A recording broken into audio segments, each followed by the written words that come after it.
السلام علیکم ورحمۃ اللہ وبرکاتہ۔ استقبال ہے آپ کا محمد افضل آفیشیل یوٹیوب چینل پر۔ ناظرین کرام، امام عمیر احمد الیاسی نے کی مولانا ارشد مدنی کی بیان کی سخت مذمت، جانچ کا مطالبہ۔ آل انڈیا امام آرگنائزیشن کے چیف ڈاکٹر عمیر احمد الیاسی نے جمعیت علماء ہند کے صدر مولانا ارشد مدنی کے حالیہ بیان کی سخت مذمت کی ہے۔ امام عمیر احمد الیاسی کا کہنا ہے کہ ارشد مدنی کے بیان نے ملک میں خوف اور افراتفری پیدا کرنے کی کوشش کی ہے اور انہیں فوراً اپنا بیان واپس لینا چاہیے۔ امام عمیر احمد الیاسی نے IANS سے گفتگو میں کہا کہ ارشد مدنی کے بیان کی جتنی بھی مذمت کی جائے کم ہے۔ جس طرح انہوں نے یہ بیان دیا ہے، اس سے ملک میں خوف کا ماحول پیدا ہو رہا ہے اور افراتفری کا اندیشہ ہے۔ انہیں چاہیے کہ وہ اپنا بیان واپس لے اور عوام کو حقیقت بتائے۔ انہوں نے ارشد مدنی کو واضح جواب دیتے ہوئے کہا کہ بھارت کے مسلمانوں کا موازنہ امریکہ یا لندن کے مسلمانوں سے نہیں کیا جا سکتا۔ بھارت نے مسلمانوں کے لیے صدر، گورنر اور وزیر اعلیٰ اور چیف جسٹس جیسے اہم عہدے فراہم کیے ہیں، جس سے واضح ہوتا ہے کہ بھارت میں مسلمانوں کو بھرپور مواقع میسر ہے۔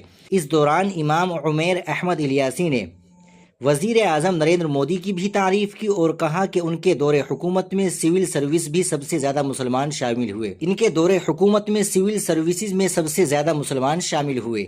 انہوں نے مزید کہا کہ وزیر اعظم مودی کی اسکیموں کا سب سے زیادہ فائدہ مسلمانوں کو ہوا ہے، جس کی کبھی بھی ارشد مدنی نے تعریف نہیں کی۔ الفلاح یونیورسٹی کے حوالے سے مدنی کے بیان پر امام عمیر احمد الیاسی نے سخت رد عمل ظاہر کیا اور کہا کہ انہیں دہشت گردی کے خلاف واضح بیان دینا چاہیے تھا۔ لال قلعے کے قریب دھماکہ بھارت پر نہیں بلکہ اس کی روح پر حملہ تھا، جس کی کھل کر مذمت کرنی چاہیے تھی، لیکن افسوس کہ انہوں نے یونیورسٹی کے بارے میں بیان دیا جبکہ 3 مشتبہ افراد اسی یونیورسٹی سے پکڑے گئے۔ امام عمیر احمد الیاسی نے بابری مسجد تنازع پر بھی رد عمل دیتے ہوئے TMC رکن اسمبلی ہمایوں کبیر کے بیان کو سیاست سے متاثر قرار دیا۔ انہوں نے کہا کہ اپنے سیاسی فائدے کے لیے مذہب یا مسجد کا استعمال غلط ہے۔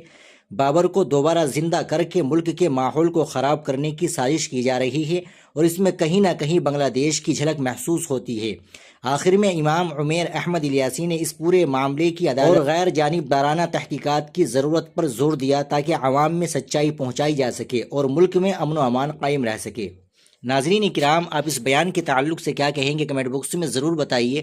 ویڈیو کو لائک اور شیئر بھی ضرور کر دیجیے گا۔ اگر آپ ہمارے چینل پر نئے ہو تو چینل کو بھی سبسکرائب کر لیجیے گا۔ السلام علیکم ورحمۃ اللہ وبرکاتہ۔